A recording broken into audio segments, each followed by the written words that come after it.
Hello दोस्तों, आज आज का आपका प्री मार्केट एनालिसिस में आपका बहुत बहुत स्वागत है। 20 फरवरी 2025 थर्सडे। आज थी निफ्टी की एक्सपायरी। और आज मार्केट कैसा क्या रहा, कल कैसा खुल सकता है, आज मैं आपको वो सब बताऊंगा और साथ ही साथ निफ्टी बैंक का भी बताऊंगा।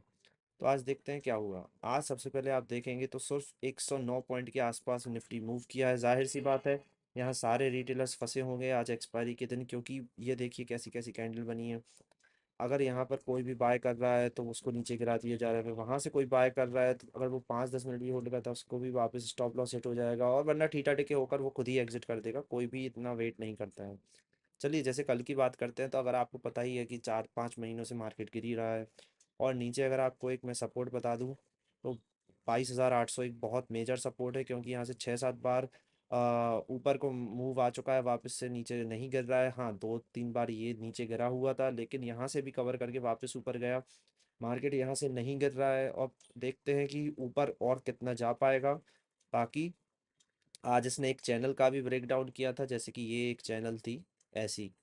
लेकिन ये आप जहाँ तक देखें तो वापस ऊपर आने की कोशिश तो कर रहा है, लेकिन ये नीचे तो नहीं जाएगा। लेकिन अगर आप पुट वाले बंदे हो तो आपको कम से कम 750 के नीचे अगर आता है तो आप पुट बाय कर सकते हो, वरना कोई पुट लेने का मतलब नहीं बनता। क्योंकि मार्केट ऑलरेडी इतना सेलिंग में जा चुका है, और आप देखेंगे तो बहुत दिनों से यहीं कॉन्सोलिडेट कर रहा है, इसके नीचे तो जाने का चांस है नहीं।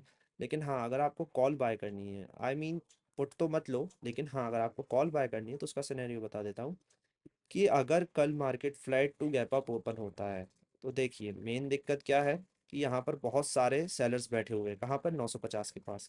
तो अगर market flat to gap up open होता है तो ट्रेड करने का कोई मतलब नहीं बनेगा। लेकिन हाँ, अगर मार्केट नीचे कहीं भी यहाँ खुलता है 860, 850, 840, अगर वहां से नीचे 800 पे सपोर्ट लेके और एक बहुत अच्छी एक कैंडल बनाता है ग्रीन कलर में, जैसे कि हैमर हो गई या मारूबूजू हो गई, या कोई भी बुलिश कैंडल अगर अच्छी लगती है, तो हाँ वहाँ आप थोड़ा एक ट्रेड ले सकते हो। फिर आप ऊपर तक का आप टारगेट मान सकते हैं कि ऊपर तक जाएगा। जैसे यहाँ से ऊपर तक का आप बना लीजिएगा, लेकिन ज़्यादा भी नहीं, लेकिन हाँ 850, 950 तक का आप टारगेट बना सकते हैं। तो इसको ध्यान में रख के आप एक ट्रेड ले सकते हैं कॉल का, लेकिन थोड़ा ध्यान रखना कि 22,800 के पास आ जाए। वहीं बात करें अगर बैंक निफ्टी की, तो बैंक निफ्टी का आप लोग देख सकते हैं कि यहाँ पर भी बहुत प्यारा सपोर्ट बना रहा है, और यहाँ पर पहले के रेजिस्टेंस भी रहे हुए हैं, जो कि 48,800 टू 700, इसके बीच में कहीं भी ट्रेड फंस सकती है, तो थोड़ा यहाँ ध्यान देना। लेकिन आपको ट्रेड वहीं लेनी है जहाँ पर रेड कैंडल ना बनी हो। अगर रेड कैंडल बनी है तो वहाँ ट्रेड नहीं करना है।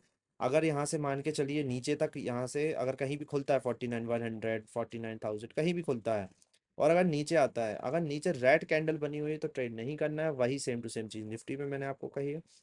यहाँ ग्रीन कैंडल बननी चाहिए, जैसे कि हैमर हो गया, मारूबुजू कैंडल हो गई ग्रीन कलर में, और या तो एक रिजेक्शन कैंडल बननी चाहिए ग्रीन में ही।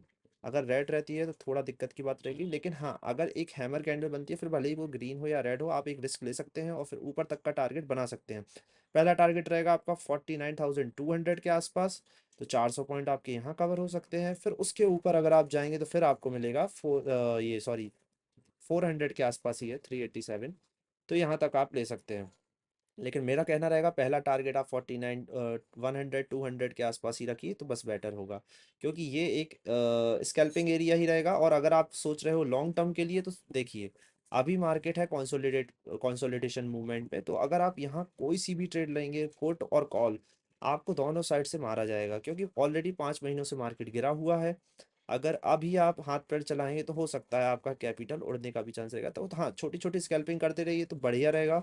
और मार्केट को देखो कि कैसा चल रहा है, तो उस हिसाब से ट्रेड करो। अगर flat to gap up open होता है तो थोड़ा चांस कम रहेगा, ट्रेड मत करिएगा, पहले उसको कंसोलिडेट फेस से बाहर आ जाने दीजिएगा, क्योंकि हो सकता है फ्लैट टू गैप अप के बाद ऊपर से सेलर गिरा है, नीचे से बायर्स बाय करे, तो वहीं का वहीं फंसा रह जाता है। लेकिन हाँ, अगर ये गैप डाउन ओपन होता है तो यहाँ पर इसको आने दीजिए, फिर रिजेक्शन लेने दीजिए, और फिर आप ऊपर के लिए ट्रेड बाय कर सकते हैं। स्टॉप लॉस अगर आपको मानना है तो जो भी कैंडल पर 5 मिनट की कैंडल पर आप सेट करना। जो भी कैंडल यहाँ पर रहती है, अगर एग्जाम्पल के तौर पर ये जो कैंडल रही, जैसे अगर यहाँ से देखिए आज जैसे इसने यहाँ से रिजेक्शन लिया था, तो अगर आप यहाँ एंट्री अपनी प्लान करते हैं 48,960 तक, तो आपका रिजेक्शन तो आपका कैंडल लो का स्टॉप लॉस रहेगा, जो कि रहेगा 48,802। तो अगर इसके नीचे आता है तो आप अपना स्टॉप लॉस ले लीजिएगा, वरना देखिए अगर मार्केट शूट अप कर गया तो इस तरीके से आपका शूट अप कर जाएगा। तो यहाँ आप अपना ट्रेड अपना टारगेट जो भी लगा सकते हैं। वैसे 1:2 टारगेट बढ़िया रहेगा।